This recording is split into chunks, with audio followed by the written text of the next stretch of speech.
Assalamualaikum semuanya, perkenalkan nama saya Dwi Kusdarini. Saya mahasiswi semester 4, Program Studi Pendidikan Pancasila dan Kewarganegaraan, Fakultas Keguruan dan Ilmu Pendidikan Universitas Sriwijaya.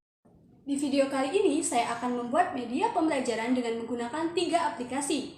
Yang pertama, aplikasi B9. Yang kedua, aplikasi Canva. Yang ketiga, aplikasi InShoot.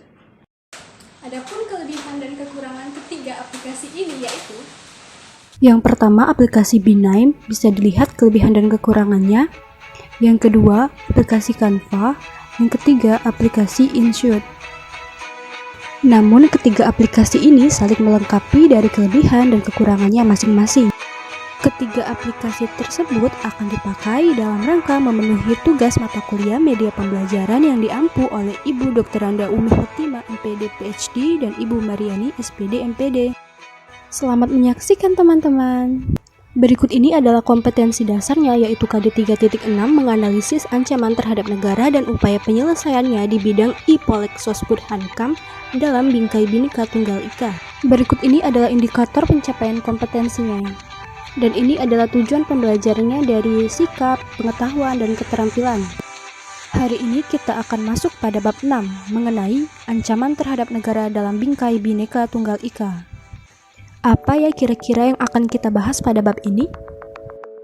Subbab materi pada hari ini yaitu ancaman terhadap integrasi nasional, ancaman terhadap negara di bidang IPOLEK Sosbud Hankam, dan peran serta masyarakat dalam mengatasi berbagai ancaman dalam membangun integrasi nasional. Sebelum kita masuk ke materi hari ini, untuk menambah semangat kalian semua, mari kita nyanyikan lagu wajib nasional dari Sabang sampai Merauke, ciptaan R. Soeharjo. Berikut ini tampilan dari lagunya. Mari kita nyanyikan bersama-sama. Dari Sabang sampai Merauke, berjajar pulau-pulau, sambung menyambung menjadi satu, itulah Indonesia. Indonesia tanah airku, aku berjanji padamu, menjunjung tanah airku Indonesia. Makna lagu dari Sabang sampai Merauke ciptaan R. Soeharjo yang pertama, betapa luasnya wilayah Indonesia. Yang kedua, Indonesia adalah negara kepulauan yang terbesar di dunia. Yang ketiga, konsekuensinya dengan keanekaragaman atau kebinekaan tidak bisa dihindari, baik suku bangsa, bahasa, adat istiadat, agama, dan lain-lain. Dengan potensi bangsa yang besar, kita akan memiliki kekayaan yang melimpah, baik kekayaan alam maupun kekayaan budaya. Baiklah, sekarang kita masuk ke subbab yang pertama, yaitu ancaman terhadap integrasi nasional. Apa sih ancaman terhadap negara itu? Ancaman adalah setiap usaha dan kegiatan, baik dari dalam negeri maupun luar negeri, yang dinilai membahayakan kedaulatan negara, keutuhan wilayah, dan keselamatan segenap bangsa. Di mana Indonesia merupakan negara yang memiliki nilai kekayaan sumber daya alam dan kebudayaan sangat tinggi. Kekayaan alam dan keberagaman yang dimiliki bangsa Indonesia bisa mendatangkan potensi sekaligus tantangan. Dikatakan sebagai potensi karena kekayaan tersebut mampu mendatangkan devisa bagi negara, dan dikatakan sebagai tantangan juga karena adanya keberagaman dapat menimbulkan perbedaan pendapat sehingga mengakibatkan perpecahan apabila tidak ditangani dengan bijak. Berikut ini adalah peta dunia yang menggambarkan posisi silang Indonesia yang berada di tengah-tengah dunia. Indonesia berada di antara benua Australia dan benua Asia. Indonesia juga berada di tengah-tengah Samudra Hindia dan Samudra Pasifik. Selain dari segi kewilayahan, posisi silang Indonesia juga mencakup hal-hal berikut, yaitu penduduk Indonesia berada di antara daerah berpendudukan padat di utara dan daerah berpendudukan jarang di selatan. Ideologi Indonesia terletak antara komunis di utara dan liberalisme di selatan. Demokrasi Pancasila berada di antara demokrasi rakyat di utara dan demokrasi liberal di selatan. Ekonomi Indonesia berada di antara sistem ekonomi sosialis di utara dan sistem ekonomi kapitalis di selatan. Masyarakat Indonesia berada di antara masyarakat sosialis di utara dan masyarakat individualis di selatan. Kebudayaan Indonesia berada di antara kebudayaan timur di utara dan kebudayaan barat di selatan. Sistem pertahanan dan keamanan Indonesia terletak di antara sistem pertahanan kontinental di utara dan sistem pertahanan maritim di barat, selatan, dan timur. Selanjutnya ada macam-macam ancaman terhadap integrasi nasional. Berikut ini ialah macam-macam ancaman terhadap integrasi nasional. Yang pertama, ancaman militer. Yang kedua, ancaman non-militer. Yang pertama, ancaman militer. Ancaman militer adalah ancaman yang menggunakan kekuatan senjata yang dinilai mampu membahayakan kedaulatan negara, keutuhan wilayah, dan keselamatan segenap bangsa Indonesia.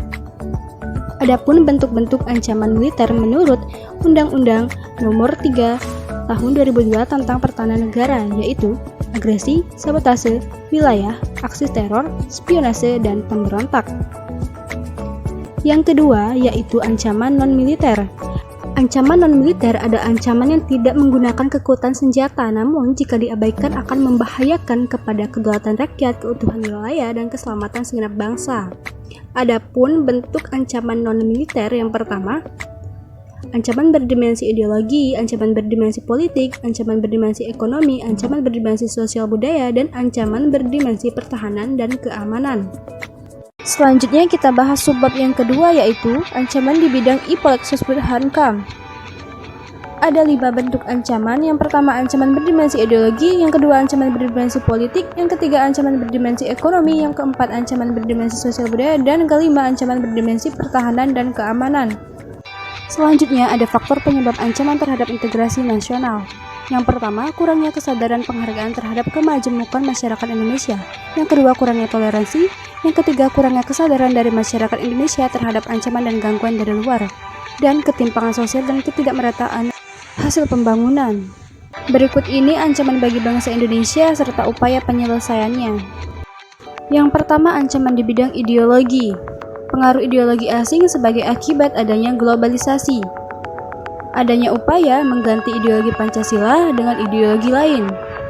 Adapun upaya penyelesaiannya, menanamkan nilai-nilai Pancasila sejak dini, mengajarkan sikap nasionalisme dan patriotisme, mengamalkan nilai Pancasila dalam kehidupan sehari-hari, menumbuhkan rasa cinta terhadap tanah air, meningkatkan kesetiaan terhadap bangsa dan negara Indonesia.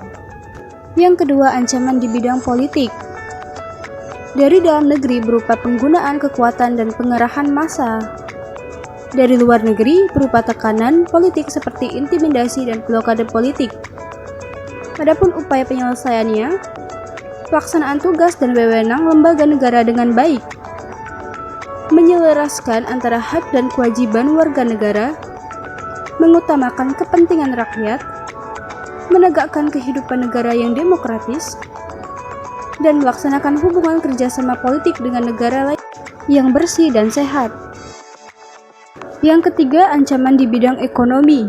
Masuknya barang-barang produksi luar negeri, semakin mudahnya bangsa asing menanamkan modal di Indonesia sehingga perekonomian semakin dikuasai bangsa asing. Adanya persaingan bebas, sektor perekonomian bersubsidi berkurang, dan prospek perekonomian jangka panjang memburuk. Adapun upaya penyelesaiannya, yang pertama penciptaan lapangan kerja yang memadai, mewujudkan persaingan yang sehat antar pelaku ekonomi, pemberian subsidi yang memadai dan merata, menciptakan iklim usaha yang kondusif, dan mengutamakan pengadaan barang-barang dari dalam negeri. Yang keempat, ancaman di bidang sosial budaya. Munculnya gaya hidup konsumtif, munculnya sifat hedonisme, adanya sikap individualisme, munculnya gejala westernisasi, semakin memudarnya semangat gotong royong, solidaritas, kepedulian, dan kesetiakawanan sosial. Lunturnya nilai keagamaan. Adapun upaya penyelesaiannya, penanaman nilai agama sejak dini, meningkatkan penguasaan iptek, meningkatkan penguasaan skill individual, membudayakan kegiatan yang mengutamakan persatuan dan kesatuan, memelihara keseimbangan dan keselarasan fundamental yaitu keseimbangan manusia dengan alam semesta, keseimbangan manusia dengan masyarakat, keseimbangan manusia dengan Tuhan, serta keseimbangan kemajuan lahir dan kesejahteraan batin. Yang kelima, ancaman pertahanan dan keamanan, teror bersenjata, konflik SARA dalam kehidupan masyarakat, konflik komunal. Adapun upaya penyelesaiannya, membangun hubungan yang baik dengan semua negara, meningkatkan kerjasama di bidang pertahanan dan keamanan dengan berbagai negara, melibatkan seluruh komponen rakyat dalam meningkatkan pertahanan dan keamanan negara, penguatan TNI dan Polri sebagai kekuatan utama sistem pertahanan dan keamanan. Berikut ini ada beberapa video contoh kasus ancaman terhadap negara di berbagai bidang. Selamat menyaksikan. Belakangan ini publik dihebohkan dengan beredarnya berita di media sosial mengenai kegiatan berbau Partai Komunis Indonesia yang seakan memberi peringatan kebangkitan PKI beserta rapat-rapat yang digelar. Hal digital kan?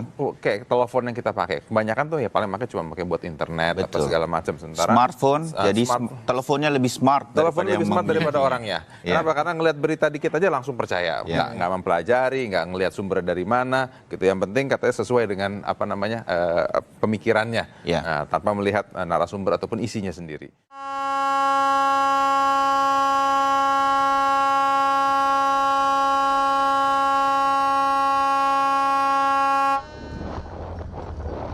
Saya minta semua dipantau.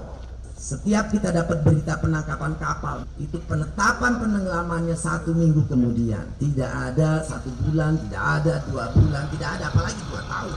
Kalau udah begitu kejahatan terhadap negara berkali-kali, masa ya kita mau toleran? Direktur Riset Median Sudarto di Jakarta, Rabu, Tiongkok dianggap masyarakat Indonesia sebagai ancaman terbesar, utamanya dalam penguasaan ekonomi. Data itu berdasarkan hasil rilis survei media survei nasional Median dengan judul penelitian membedah persepsi publik terhadap ancaman dari luar negeri. Apa saja ya macam globalisasi budaya? Ayo tebak. Gaya hidup, pakaian, makanan. Gaya hidup masyarakat Indonesia sekarang ini cenderung mengikuti kehidupan budaya barat yang jauh dari budaya-budaya kita sendiri. Berikut ini instruksi tugas analisisnya. Silakan dikerjakan bersama kelompok masing-masing dan tugasnya akan dikumpul dan dipresentasikan. Selamat mengerjakan.